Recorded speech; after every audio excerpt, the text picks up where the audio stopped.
time and I miss this feeling. It feels like freedom, it feels like healing. Floating off the floor, past the ceiling. The wind in my hair, I can see the light at the end of the tunnel as I'm taking flight. Man, I'm feeling like myself again. Hey, man, I'm feeling like myself again. It's been a long time and I miss this feeling. It feels like freedom, it feels like healing. Floating off the floor, past the ceiling. The wind in my hair, I can see the light at the end of the tunnel as I'm taking flight.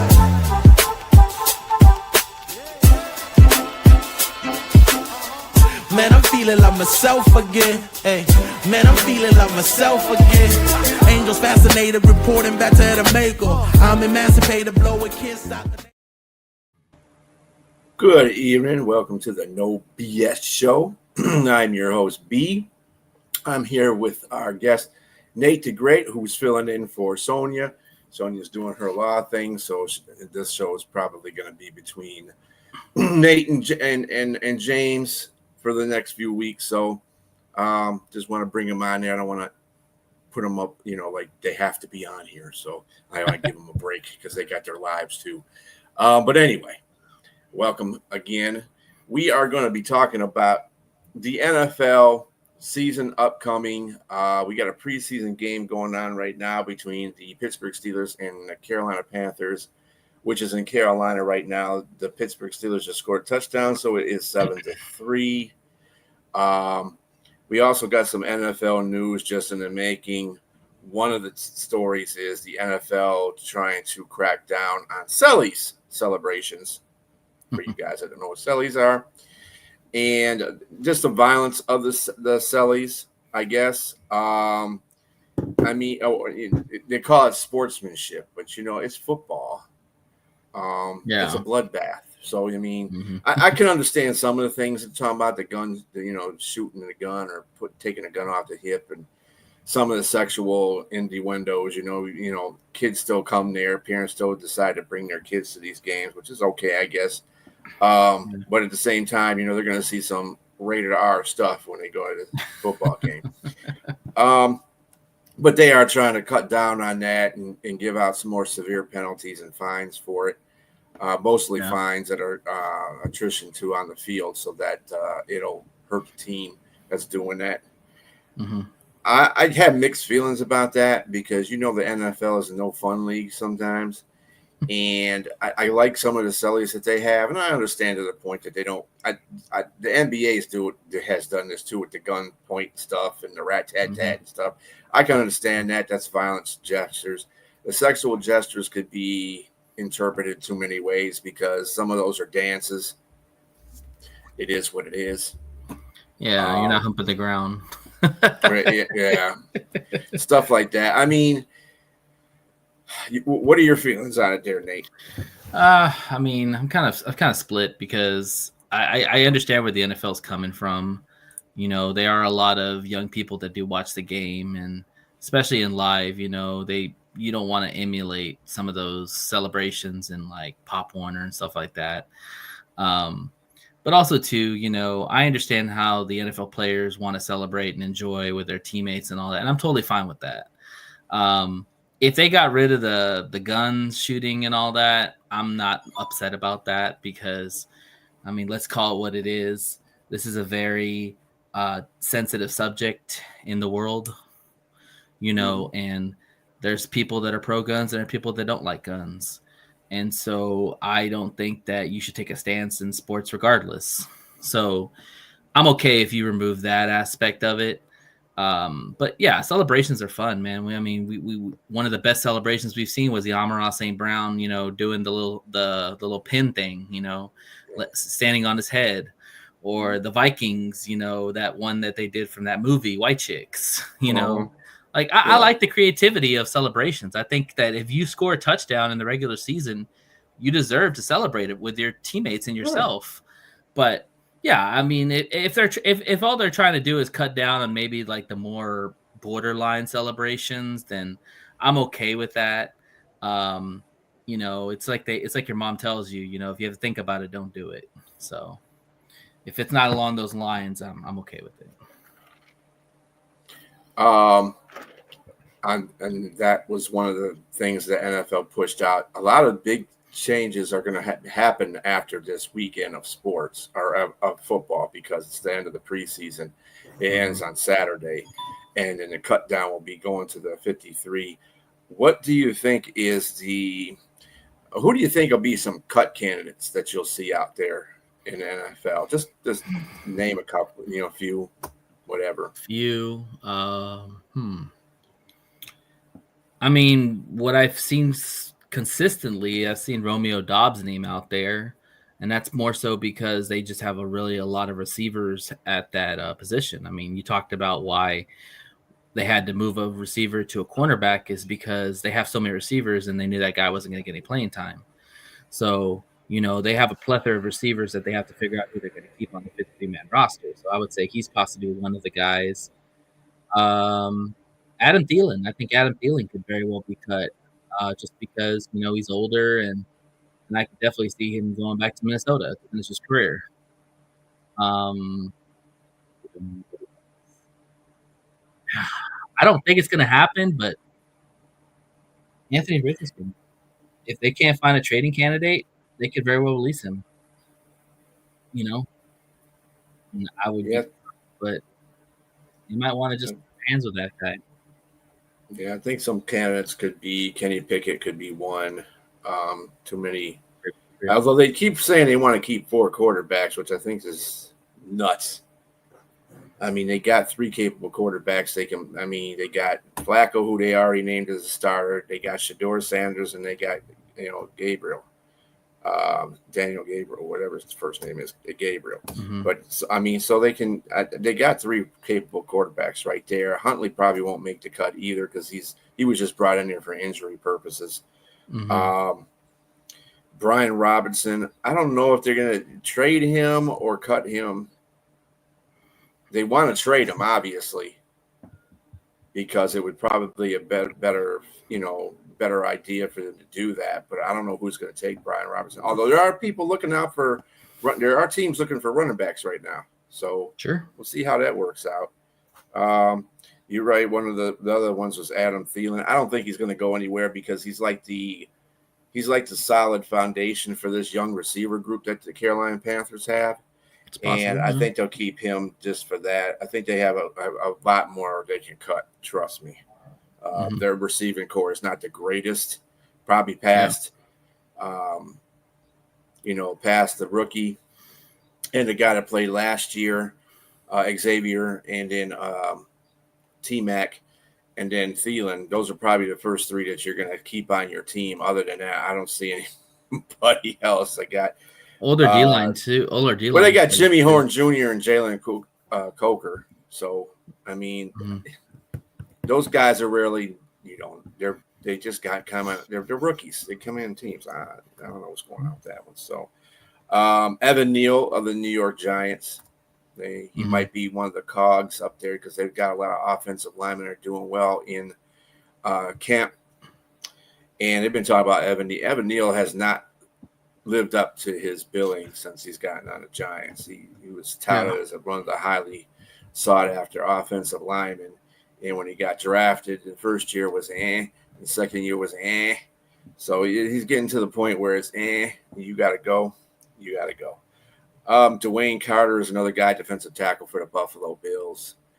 They've gotten a lot of defensive tackles on their roster as well, just to see who's going to play well in their position. So we'll see about that one. Trey Hendrickson, I wouldn't call him a cut candidate because, I'm pretty sure they're going to hold on. They're going to probably sign him anyway. I really think they're going to sign him. I think they're just playing around just like they're doing with Micah. Mike is another one, but Mike is probably going to get signed like at the last minute. Beanie Bishop Jr. for the Pittsburgh Steelers is cornerback. And that probably will happen anyway because they got Jalen, they got Slay, and they got Porter as corners right now. Yeah. Although Jalen said he wants to and by the way, Jalen already got a penalty for throwing somebody down for no reason at all. Oh, he's playing? That's good. Yeah, he played the first team defense played for the Steelers. Yeah. On the first drive. I know Rogers didn't play. Yeah, Rogers didn't play. Nobody really played too much on the offense. Of course, we got Hendon Hooker from the Lions. Mm-hmm. Also, Kendrick Bourne is another guy that could be a cut candidate. I don't know so much about that one either because he's one of their most dependable wide receivers. He was really, dependable last year too. So I don't know why they would put him as a cut candidate. But stuff happens, and then you alluded this earlier in one of our chats, Tim Patrick. I still don't think that's going to happen. I think they're going to keep 7 receivers. I just think he's not going to go. It's a lot of receivers to keep on a 53-man roster. I think 6 is probably the max. But we'll see. 7. All the offense. Cole Strange, offensive lineman from the Patriots, too. That seems to be another guy that's going to be the odd man out. And I do think, and I think they just got Cole Strange, too. I think they signed him this year to be on the team. But it seems like the rest of the offensive line is gelling together for him. So he might be the odd man out. Chad Muma from the Jaguars, linebacker.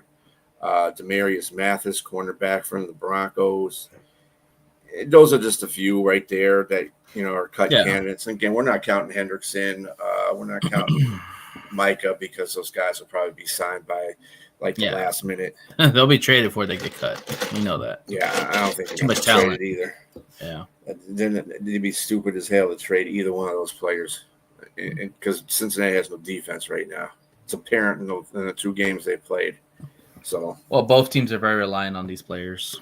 There's no doubt about they're that. relying on them. Other news in the NFL, if I can find some more. Of course, the Parsons Jerry Jones saga continues. Jones said that Parsons' agent told me to stick the contract terms up my ass. I think that's pretty funny, though. He'll get it done. And what's dumb about those whole situation, he could have had Micah for a lot less if he would have signed him at the beginning. I don't understand Jerry Jones. I know you got money, bro, but don't be the guy. He likes to drag things out. He likes to drag things out. He likes to put the star out there. Started. No, he just likes to make Dallas irrelevant all the way to the end of the preseason, because God so help us, we don't hear about Dallas for one day. Let's continue to build his brand. And let's see. Oh, another thing is, who do you think are hot coaches on the hot seat right now? Who you would be thinking? On the hot seat right now. Well, yeah, I think Sean McDermott is on there. If the Buffalo Bills don't get to Super Bowl, I think he's done. I mean, you got it. You got to get to Super Bowl. I mean, we talk about with the Lions, but Sean McDermott, he's a defensive-minded coach, and if you can't get your guy to the Super Bowl, you're wasting years with that quarterback. So I definitely think he's a candidate. Let's see.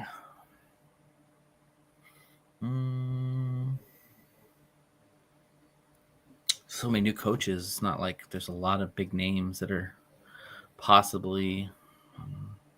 Maybe Shane Steichen. Shane Steichen, even though he is a regarded offensive coordinator, I mean, they've had Wentz, they've had Ryan, they've had Richardson. They're gonna have Daniel Jones. Steichen has only been here for 2 of those years, though. Yeah, he's not been. He's also from. Yeah, I think the thing about him, though, and I think it's unfair. Jim Irsay, when he was there, he was the one that wanted Richardson, right? And he said, "Well, I got you from Philly because you're a quarterback whisperer. I need you to work with Richardson." Richardson is just, you can't work with that dude. That dude is just, he's not good. He's not good quarterback material right now. I'm not saying he's going to be a bad quarterback for the rest of his life. He just needs somebody. He needs a couple more years to mature. He only played 17 games in college. Yeah. So, I mean, he needs more time to get his game together. He could be a good player. Well, I'll say this. If he signed off on Daniel Jones, and if Daniel Jones is terrible, that's 2 marks against you, because I do blame him for some of the reason why Richardson hasn't developed. I mean, you have to have some progress with that kind of quarterback, and you didn't, and you gave up on him. So okay, you move on from him. You got Daniel Jones.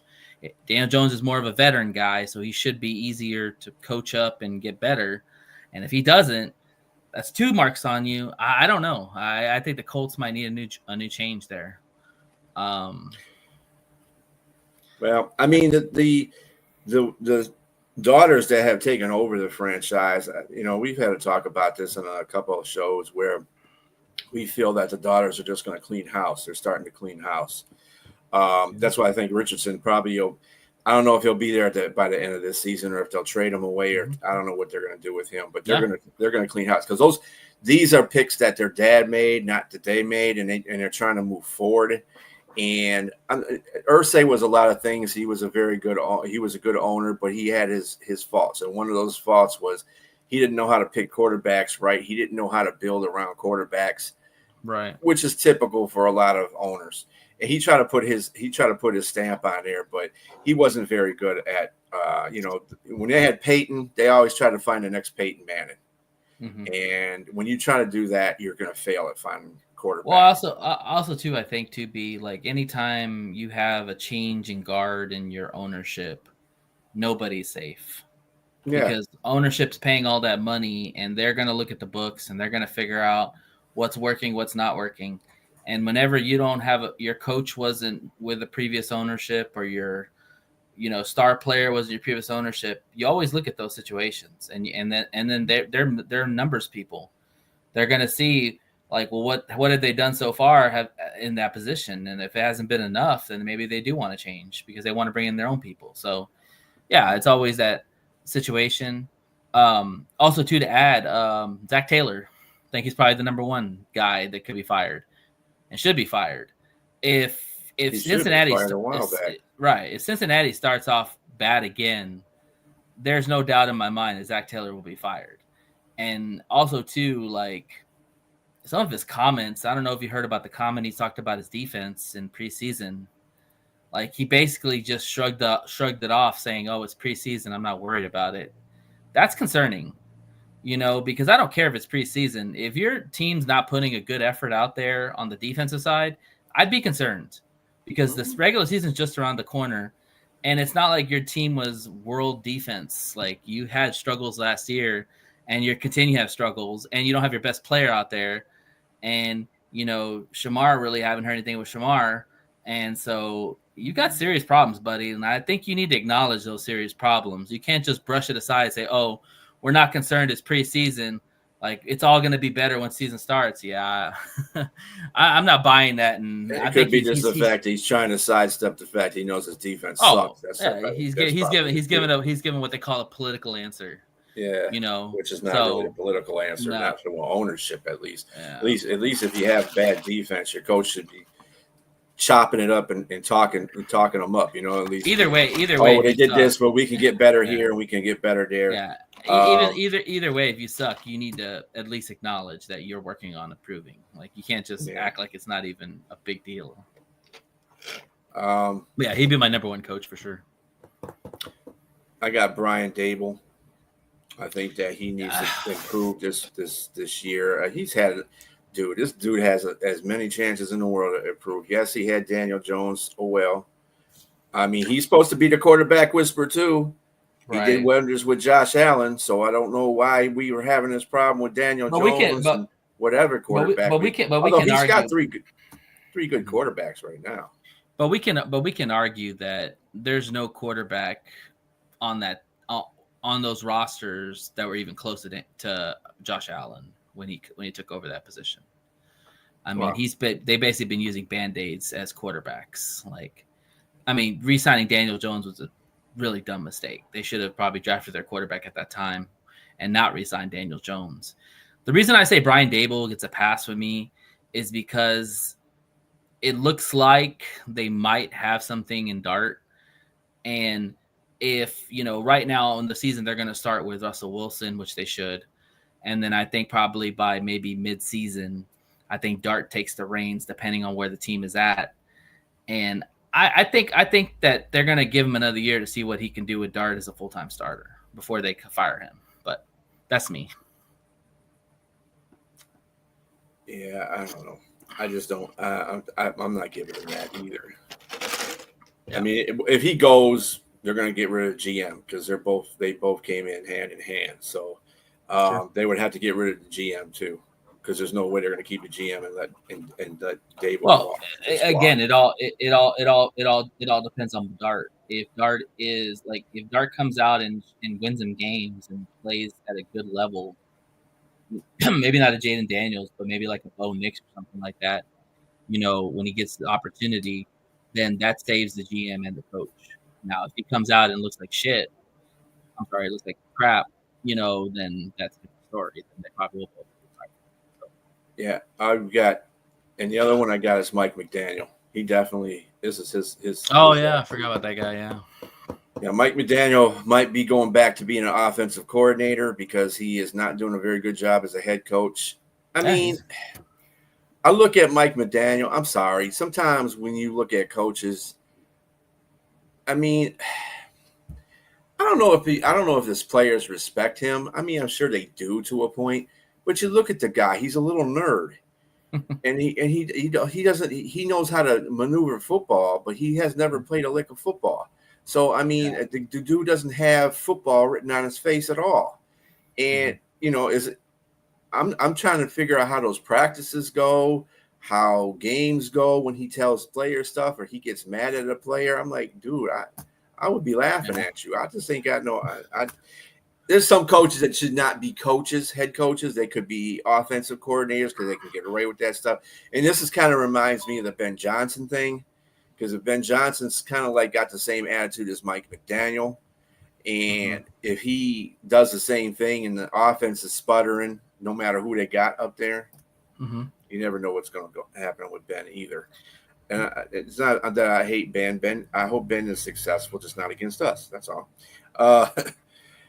Kevin Stefanski, who I thought should have been fired a couple of seasons ago too. Winning the coach of the year was tainted. They should never won coach of the year. They should have gave that one. That was the one Dan Campbell should have won. That should never went to Stefanski. Anything. Dan Campbell should have won that award. He didn't do nothing. They got blew out by Houston in the playoffs that year. That's when they had Flacco, as a matter of fact, and he threw all them picks, and that's why they got whooped. But I mean, I've never been a big fan of Stefanski. He was the one that kind of gave up on. He gave up on what's his face too. Another quarterback they had. Bakersfield, yeah, Baker Mayfield. They gave up on him, dude, and see where that turned out. And then they got a quarterback who has all these issues. They paid, and that's not directly his responsibility. That's more of the franchise itself doing some dumb stuff. But I mean, he didn't get him to play really that much, and when he played, he sucked. So I mean, and then they're going through quarterback carousel now with. You talk about Johnny Manziel? No, I'm talking about Deshaun Watson. Oh, okay. So Deshaun Watson's not even playing this year because of he's hurt. So I mean, he's. Yeah, my only thing is, like, when you talk about with Dable and you talk about with Stefanski, like, they are good offensive coordinators. Are they good head coaches? TBD.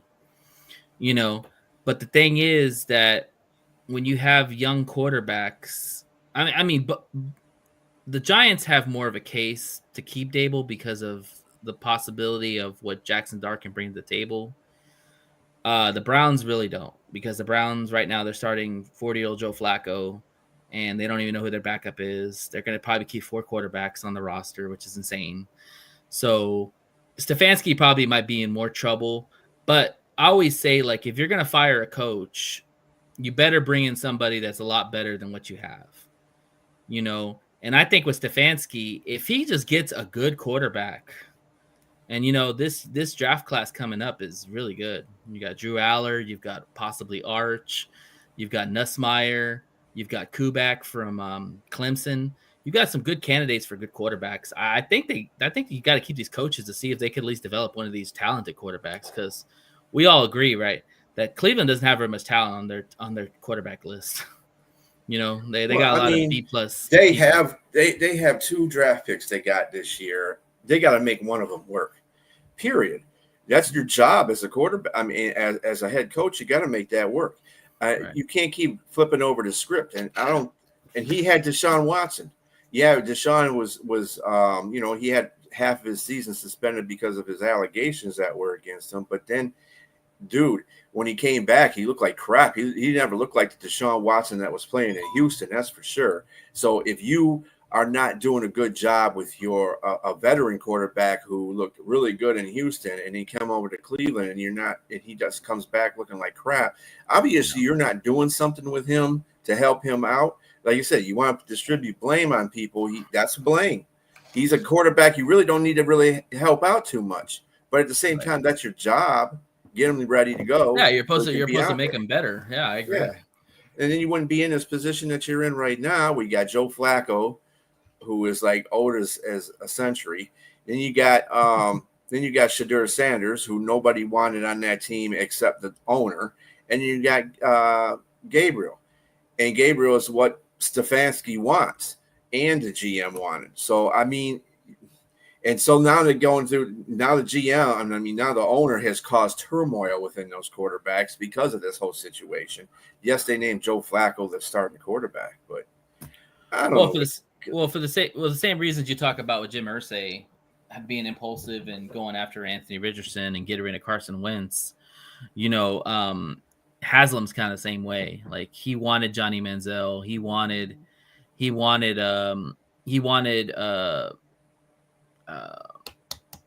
Deshaun Watson. He wanted those other big name quarterbacks, and they haven't worked out. And now you're stuck with 4 quarterbacks, which honestly nobody wants, and I don't even know if any of them are quality starters, even Flacco. Yeah. Well, speaking on Cleveland, this next preseason game, Flacco will be out there leading the first string offense for a couple of plays. And after he comes in there, they will put Dylan Gabriel, will replace him. And then, of course, Shadur Sanders will be the backup. Yeah. Kenny Pickett will still be on the sidelines because he just came back from injury. So he'll be sitting on the sidelines. But it'll be those 3 quarterbacks. So we'll see what happens. I mean, you got to make your evaluation with 2 of them. Like I said, I think I already know what Cleveland's going to have to do. They're going to have to make, and they made Flacco the quarterback. So if he goes out there and falls flat in his face, and you got Shadur Sanders out there and Gabriel, so you put Shadur Sanders out there because by that time, if they're like 0-6 or 1-7 or 1-8 or something like that, they're going to be calling for hey, put in Shadur because everybody's best friend is the backup quarterback. And Shadur comes out there and he starts tearing it up, then, that'll be a different story. Then all of a sudden everything's flipped over because now Gabriel is not, you've got Gabriel in the 3rd round and you pick Shadur in the 5th and Shadur is outplaying him. So they've confused their whole quarterback situation up in Cleveland. And that's all Cleveland's fault. They can't blame that on nobody but themselves. Oh, of course. Yeah. Definitely. Let's see who else we got going on. Of course, Lamar had an injury. Somebody stepped on his foot. I always like to make those comments because that's kind of funny to me. Speaking oh my God, he stepped on his foot. Dart just threw another touchdown. So there you go. That's another guy that I want to talk about too. Jackson Dart. That dude has been awesome in the preseason. Now, it's been preseason. Yeah. True enough. But he's played the most consistent of any of the quarterbacks that I've seen to go out there and play. Mm-hmm. I mean, he's been doing really well. Yeah, I like his pocket awareness. He's got good pocket awareness. Throws a really tight spiral. Good ball. Knows when to run when he needs to run. He's played under Lane Kiffin. Lane Kiffin was a former coach of the NFL, probably a better offensive coordinator than head coach. And, Lane likes to run more of that spread kind of offense, spread you out and, make quick reads and stuff like that. And you kind of see that Dable's kind of brought some of that college ball to the pro in the sense of like making quick reads, putting him more in situations where he's more spaced out. I'm anxious to see how he goes. I mean, Russell Wilson hasn't looked bad either. So, I like I said, I think that the way I would look at doing this with Jackson Dart is, try to go half the season with Russell Wilson, unless Russell Wilson just got off of garbage right off the bat. If he's got off of garbage right off the bat, then I put in Jackson Dart. But if Russell Wilson's winning you games and you're about 500 going into the bye week, then I think you evaluate, is it time to move on from Russell and put Dart in? Or do you keep rolling with Russell and give Dart a redshirt year? You know what I'm saying? Mm-hmm. And don't forget, they still have Winston, too. I don't think they're going to get rid of Winston. Yeah, they said they want to keep Winston for sure. Yes. So it's going to be interesting how they absorb their quarterback room here, because, if Russell comes out and is cooking for the first, 4 or 5 games, and I can tell you right now, the Giants got a hellacious first 8 games. I think they can win one of them, but other than that, I can't see them winning any of those games. Their offense is just not that good. They might have good quarterback play, but their offense is just not that good. They don't have a great running back. Scatterboo is kind of like, we don't know where he's at right now. The offensive line is still gelling. They're gonna rely on their defense early on. Yeah, the defense is going to have to win them games, because that's the biggest strength of their team right now is defense. Yeah. We alluded to this earlier before the show about a bullet that was fired into the Kansas City coach's Andy Reid's office at the team's practice facility last spring while he was inside. And I don't know why somebody is firing from outside. You know what? This country is so damn crazy. They do all kinds of silly stuff. Yeah. And you're thinking, oh, yeah, it might be even a prank. Somebody, I want to shoot this bullet through the window and scare the hell out of everybody in there. But you don't realize, dude, it's a bullet. And it don't care where it thinks you intend to shoot it. It could hit somebody and kill them, ultimately. But you're just shooting in windows that don't make a difference. I know one thing. Andy Reid wasn't playing around, man. He put bulletproof glass all over his office now, so he wasn't taking it lightly. That's for sure. Chief fans, thought Denver Broncos were coming to assassinate him. I don't know. He was a Raider fan. It was weird. It was just weird all the way around. Yeah. It's something. It's crazy. It got leaked last year. Yeah, exactly. It's like it just got leaked now. Like, it's so weird how they kept it under wraps. So, of course, that we, some of the things that we mentioned on last show, on the Wednesday professional sports show, a lot of the trades that happened just yesterday. Sky Moore going to San Francisco from Kansas City. And the big thing about that was people say, oh, well, they say they never have receivers. I said, Kansas City has never said that. It's what everybody else says to give Patrick Mahomes excuses. But as long as you got Patrick Mahomes and a few good receivers, they seem to get in the Super Bowl. So I don't know what your problem is with that. I'm not. Yeah, and Sky Moore wasn't doing anything for Kansas City. I mean, he's literally considered a bust. He was way down on the depth chart anyway. The Niners need receivers. They need receivers because Ayuk isn't going to come back for a while. Juwan got Pearsall. You just got Pearsall is there, and Juwan Jennings is not happy with his contract, even though he is at practice. I haven't heard too much from him since then. So the Chiefs gave up. They gave up a 7th round pick in Sky Moore for a 6th round pick from San Francisco. They basically were either going to release him or trade him. So that was an even trade to me. I think the trade that I did not like, though, was the Saints acquiring Devon Vele to New Orleans. And now, remember, Devon Vele, first of all, he was cranky at Denver in the first place. because he thought Yeah. he should be playing more. So Yeah. that was one of the things that got him shipped out as well. But also, the dude was drafted in the 7th round. But you know what New Orleans gave up for him? A 4th rounder from next year and a 7th rounder for 2027. How dumb is that? How are you giving up a 4th rounder for a 7th round Well, pick? let's see what he does. But yeah, it seems like a lot. I mean, That's I don't know. I don't know where he was going to fit in the depth chart with Denver. Denver seems to have a lot of good depth at the receiver position.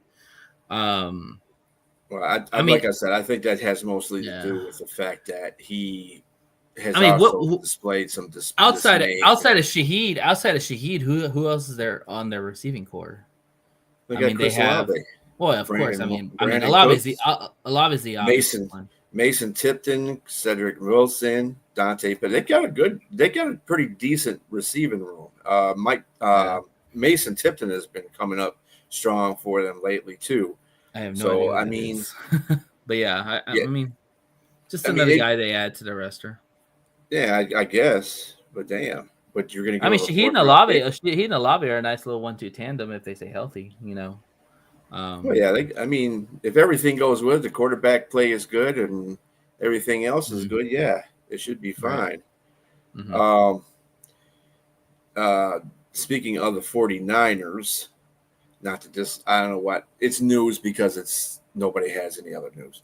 Demarcus Robinson is facing a 3-game suspension for violating the league's substance abuse policy. Like, I don't care. Me personally, I don't care about that. Demarcus Robinson he's just a guy too. He's a jag.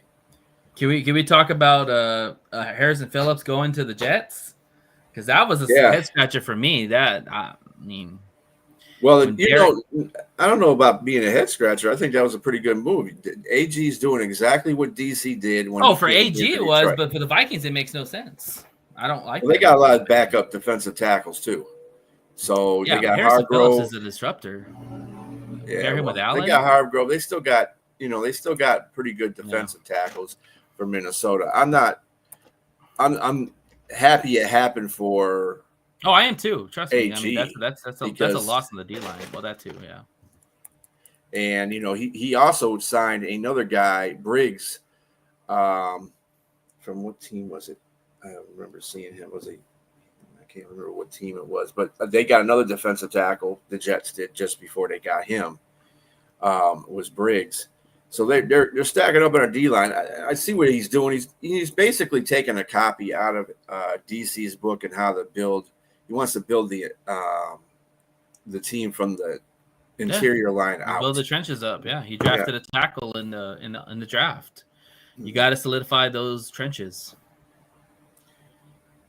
So yeah, I mean, there's a lot of trades going on. Those are like the 4 trades that went on yesterday, which is kind of funny, considering the fact that it's near. This is 1 game left of preseason, and I guess everybody's like, "Hey, it's now or never." So basically. Let's see what else we got here. So, Jordan Love came back. He says fun feels good after participating in 7-on-7 drills earlier. Yeah. So he should be a go for the start of the game again. Jordan Love, I mean, what little minuscule injury will he'll get before that time? His injury thing is he's starting to pile up. Like he's starting to.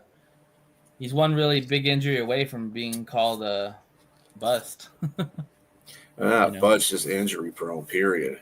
Wow. And speaking of injuries, Stafford he said he's feeling pretty good after a full week of practice. As of course he's old. He's 41 years old. That one's concerning, man. That one's real concerning because it's a back injury.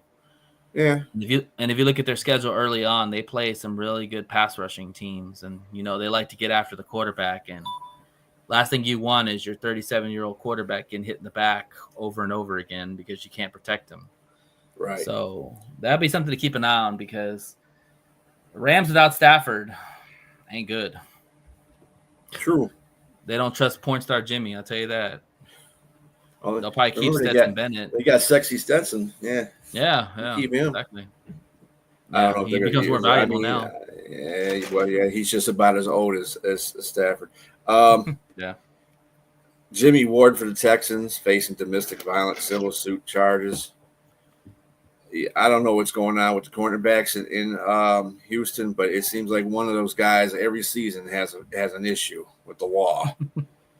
And then Goodwin's coming off the or Godwin's coming off the PUP, but he's probably not going to play until October, so that's not very good news for the Buccaneers because they have they a got they got that guy from Ohio State, so he's gonna step in. Ekuban, he's okay. Kuba. Obviously he's better than okay, but they just lost Millen too. Mm-hmm. Millen was another guy. Another reason why Kuba is gonna be a receiver to really watch out for, along with Mike Evans, because I think Akuba can really step up and become that wide receiver too, and then everybody else falls down the depth chart. So. And of course, the Bears sign Secret Budget Man to a 2-year extension. Oh yeah, worth up to $16 million. Dude was at the podium crying his eyes out because he got that extension. Yeah, I mean, good for him. But I'll tell you what, B, I think there's more behind this signing than anything. This tells me that they don't fully trust Caleb Williams, and if Caleb and if Caleb comes out and struggles early on, I could see them pulling the hook on him and going to Badgett, because Badgett is more of a Ben Johnson type of quarterback. Yep. That he likes more than what Caleb has. You know, Caleb always has more talent than Badgett does, but Ben Johnson, but I think Badgett can run the offense better for Ben than Caleb can. And I think that this tells me that he's got a short hook. If all this talent and all the additions they've made, if he doesn't come out and really show improvement, go to the bench and it could be a tactful thing too. It could be showing that, you know, Caleb could be saying like, well, damn, they just paid the backup all this money to be the backup. Well, why are they doing that? Like, you know, right now, dude, they might light some fire under his ass. That's probably what it's there for. They're hoping that's what it is. Or it could go the other way around and he could just fall apart and be like, oh shit, you know, like, I'm sorry. Right. Oh crap, you know, like I don't like this, you know. Yeah. It's I think it's for the both of the thing. I think Ben Johnson's not very happy with where Caleb is at right now in training camp. And he's been known to he had, let me tell you, Ben Johnson will let you know who he likes, and he kind of he never says it directly, but he'll say it to the side, and he said it to the side that Badgett running his offense pretty good. Yeah, if you look at the eye test too, Badgett's been playing well in the preseason. Oh yeah, you know, secret Badgett, man. Aaron Glenn, he was unhappy with the New York Jets' performance in the preseason loss to the Giants, and insisted his squad should get things cleaned up in a hurry. So what happened was the players got together, and you heard this before because Dan Campbell had this happen too. So the players got together for a walkthrough practice, but there was no coaches involved. No coaches. They did their own practice. The players did their own practice. Hard Knocks. He did that Hard Knocks. Yep, I remember. Yep. So I mean, it's the same thing here. I you know, like I said, AG is just taking a copied playbook right out of DC's playbook. So, and this is how I know both of them are like tied to the hip as far as how they're going to coach and how he's going to coach he's going to be a good coach. And if you're Dan Campbell, you just got to be pumping your chest, man, because like AG doing something like that with a no coaches practice and letting the players run it. And then Ben Johnson over here trying to toughen up his team and make them more physically tough. That's all Dan Campbell, man. That's all Dan Campbell, because that's all that Detroit stands for right there. Lead on your own and always be physically tough. Right. The defensive tackle that the Jets acquired was Briggs, and he got him from Cleveland for a late round pick swap. There's that. And then, of course, staying with Cleveland, we got another speeding incident. This time with Myles Garrett. What is wrong with these? Cleveland is just. I've never been to Cleveland, but I guess they have pretty straight lanes. Maybe they just like to rev their cars. So Bryce Perkins leads the first drive. Bryce Perkins, by the way, is signed by the Panthers from the UFL Michigan Panthers. Former. And the UFL champion Michigan Panthers, as a matter of fact. He is not doing too good on this drive. He moving around, but he lost the ball, picked it back up on the 3rd and 17, then he fumbled it again. And Pittsburgh recovered. It looks like Carolina. Welcome to the NFL moment. Right. He's probably nervous. But remember, he played on the Rams. He did spell for Stafford in a couple of games. Stafford had to sit out, and he played pretty well in those games. Like I said, going from the UFL to the NFL, going from the NFL to the UFL might be easier, but going to the UFL back to the NFL is probably, one of those things that you got to be awoke for. Yeah. Just to highlight on Myles Garrett real quick, like I always thought like when these players make a lot of money, man, they would have like personal drivers. Like they would have people that drive, but they don't. I guess they like driving their fast cars. So, oh well. No, they're idiots. Shador got two. He got two. He got two speed tickets in a row. Yeah, I guess they must have straight lanes in Cleveland. I don't know. Never been there. Garrett picked up his 8th speeding ticket since being drafted by the Browns. Dude has a lead foot. Yeah, I honestly rather talk about football when he was asked a question. No, dude, you should have points taken off. Dude, you got an 8 speeding ticket since then. I know you can pay them, but damn, dude, points. I don't know how the point system works in Ohio, but they got to be taking points from you for doing all that. He'd be in Texas, man. He'd already have his license suspended. Yeah, I'm surprised he hasn't had it suspended right now. Jesus Christ. Probably because Myles Garrett. That's why. Yeah. We'll give you a ticket, but we're not going to suspend your license. How about that? Then the dude in 2022 flipped his Porsche when he was coming home from practice.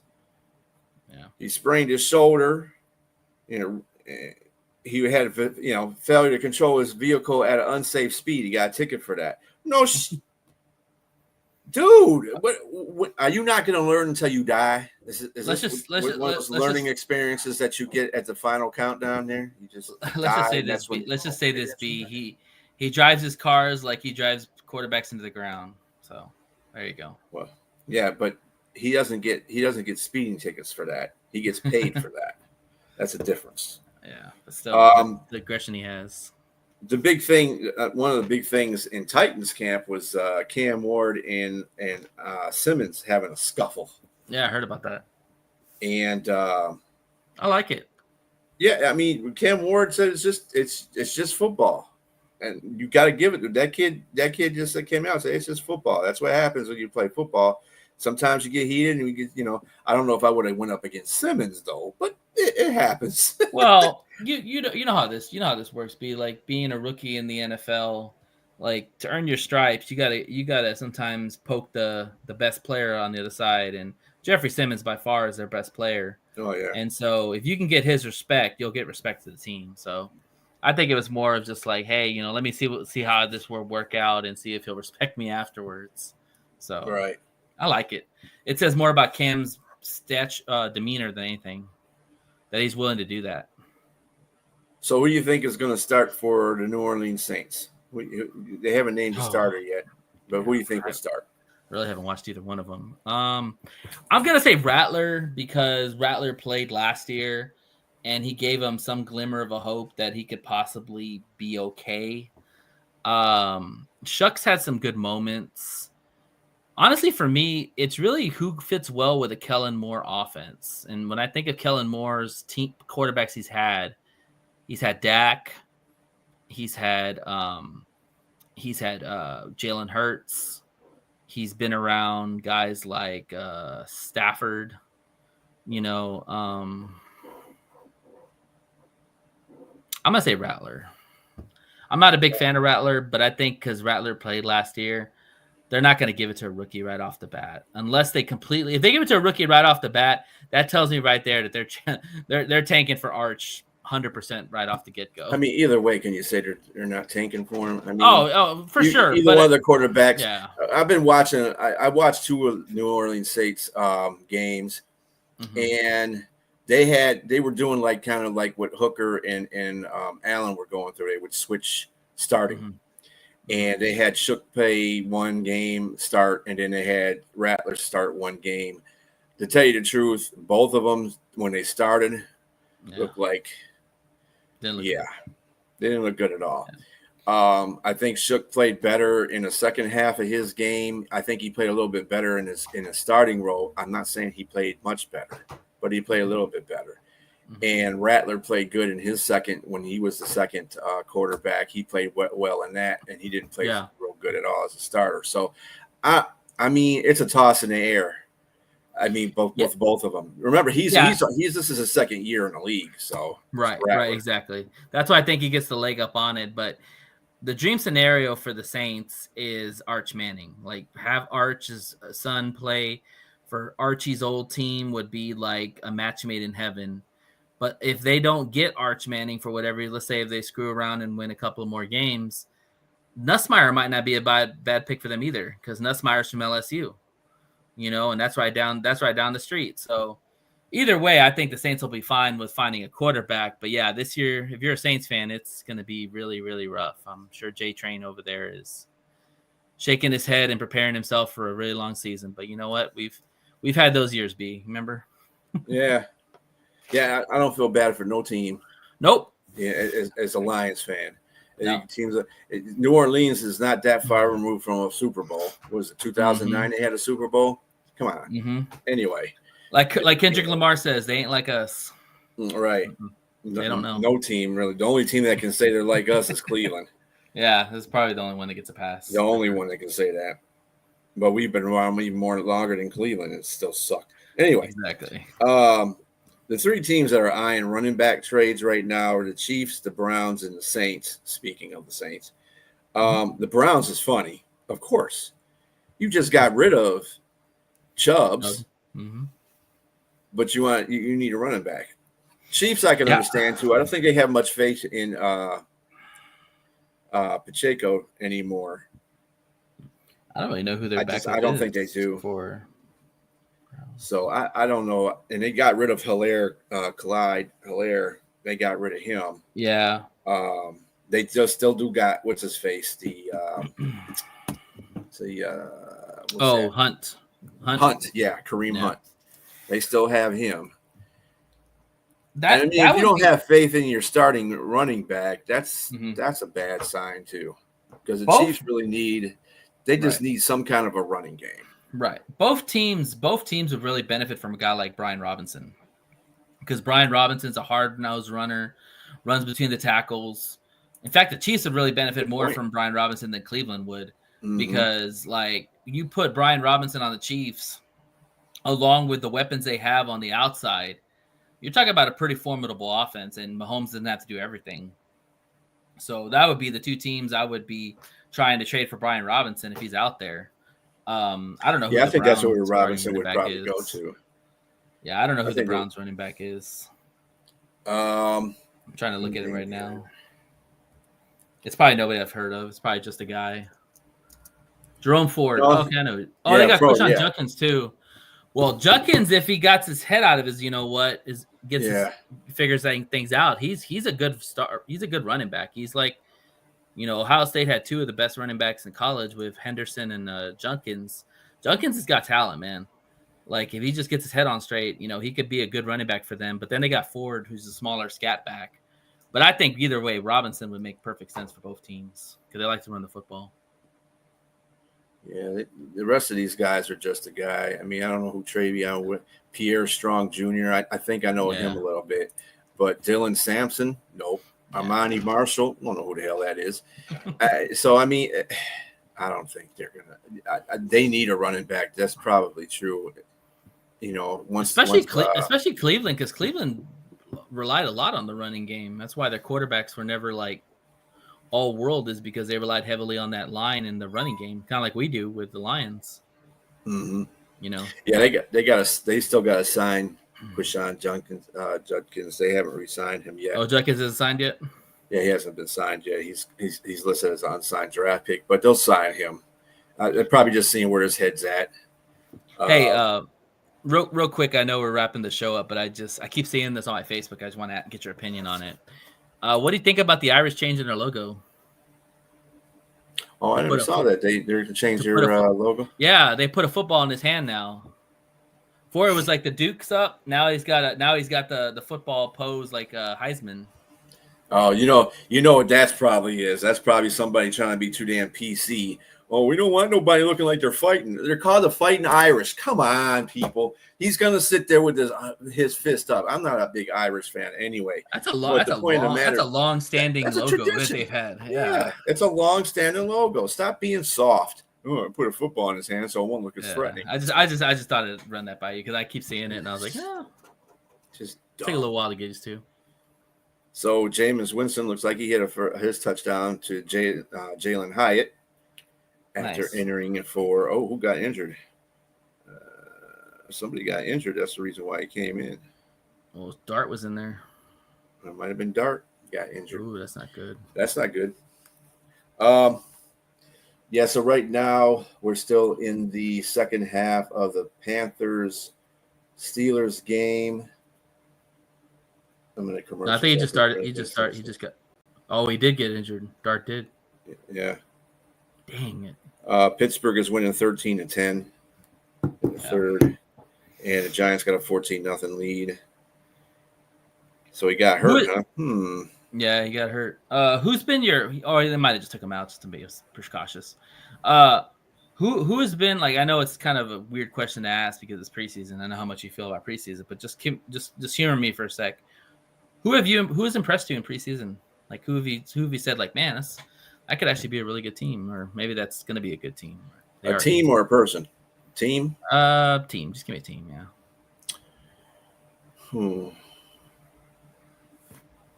I got Ravens, but that's always the case. Ravens always play well in the preseason. Yeah, they had a streak where they were, undefeated. Yeah, exactly. They still ain't won the Super Bowl. Right. Anyway, let's see. I gotta say, I was kind of impressed with. I've been kind of impressed with. I actually been kind of impressed with New England. I think they've been playing pretty well. Yeah, Drake Mays looked really preseason. Good. Yeah, and the receivers that he's had to throw to. I mean, when he had to start, they've been doing really well for him too. And the running back looks like a stud. Yeah, he looks like a stud. Yeah. So I think New England's on that path. I think they're on. Like I said, they weren't going to win a division, but they are going to probably be second place in that division. Oh yeah, I think they're making playoffs for sure. It might be 9-8, 10-7, something like that. But they're not going to definitely win the division. Buffalo, I think, has that shut down. And they'll be ahead of the Jets. I see the Jets as finishing third. Like I said, we had this conversation about the AFC East division thing. So I mean, hey, it's good for them. So like I said, that's the most impressive team I've seen so far. I agree. I like the New England Patriots. Yeah. But anyway, folks, we are going to wrap this show up. Thank you again, Nate, for joining us. Appreciate it. Thanks for having me, bud. Yeah. And hopefully Sonia will be back, so she has some show to be talking about. Right. But in the meantime, we're just going to be filling in. And maybe occasionally taking the show off, depends. But anyway, I am B, and for Nate the Great, this is the No BS Show. Y'all have a very good rest of your evening. Angels fascinated, reporting back to the maker. I'm emancipated, blow a kiss out the neighbor, saying bye to Felicia, saying hi to Miss Parker. I was in the darkness, didn't stop me shining though. I was at the bottom, but it didn't stop me climbing though. Talents we ain't hiding those. Cook out, I'm providing flows. Homie, you invited, getting reunited with the real you. You no longer gotta hide it. They love to see us fighting, love it when we are divided. Yo, we about to make a man. Food on the table, big stacks in the bag. Drink in my hand, watch me.